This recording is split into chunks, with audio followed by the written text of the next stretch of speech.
শুধু দর্শক, আমি এখন rapid action battalion ৩ control room.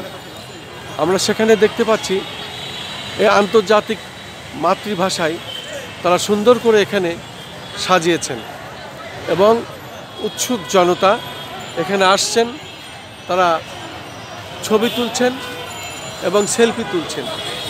আমি দেখতে পাচ্ছি নারী পুরুষ শিশু সম্মিলিতভাবে এখানে আসছেন, অনেকে এখানে ছবি তুলছেন, কিছুক্ষণ দেখছেন, সময় দিচ্ছেন।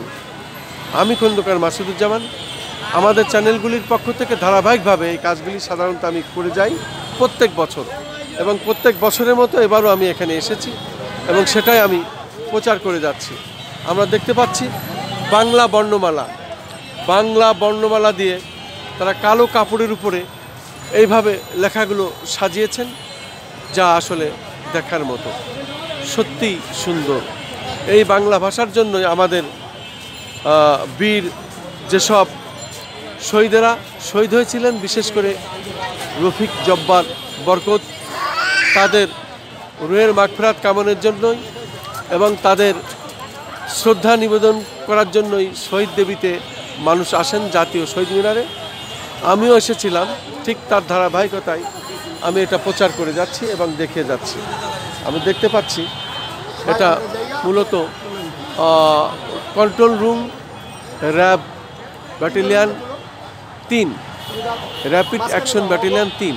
তারা বাংলা বর্ণমালাগুলো এভাবে কালো কাপড়ের উপরে সাজিয়েছেন, অনেকে উৎসুক জনতা তারা আসছেন, ছবি তুলছেন। সত্যি আসলে এটা দেখার মতো। আজকে আমাদের আন্তর্জাতিক মাতৃভাষা, বাঙালি জাতির গর্ব, এবং বৃদ্ধ আবাল বনিতা সব শ্রেণী পেশার মানুষ এখানে আসছেন, তারা ছবি তুলছেন এবং সেলফি তুলছেন। আমি খন্দকার মাসুদুজ্জামান, ধারাবাহিকভাবে এই কাজগুলি সাধারণত আমি করে যাচ্ছি সকাল থেকে, এবং আর কিছুক্ষণ পর আজান পড়বে, মানুষ এখন ঘরের দিকে ফিরছে, তবুও মানুষ এসেই যাচ্ছে। আজকে এই শহীদ দেবীতে, বিশেষ করে জাতীয় শহীদ মিনারে মানুষের ঢল ছিল, মানুষের বন্যা ছিল, মানুষের সাগর। আমরা সারাদিনই সেটা ধারণ করেছি এবং দেখানোর চেষ্টা করেছি। বিশেষ করে এই বাংলা ভাষার জন্য যারা শহীদ হয়েছিলেন তাদের প্রতি শ্রদ্ধা নিবেদনের জন্য বিভিন্ন শ্রেণী পেশা এবং বিভিন্ন বয়সের মানুষ, সেই সাথে বিদেশিরাও এখানে এসেছেন যারা বাংলাদেশকে ভালোবাসেন, বাংলা ভাষাকে ভালোবাসেন, তাদেরও আমরা সাক্ষাৎ গ্রহণ করেছি। আমি খন্দকার মাসুদুজ্জামান, আজ এখানেই এই পর্যন্তই শেষ। আমাদের পক্ষ থেকে, আমি আমাদের চ্যানেলগুলির পক্ষ থেকে আজকে এখানেই শেষ করছি।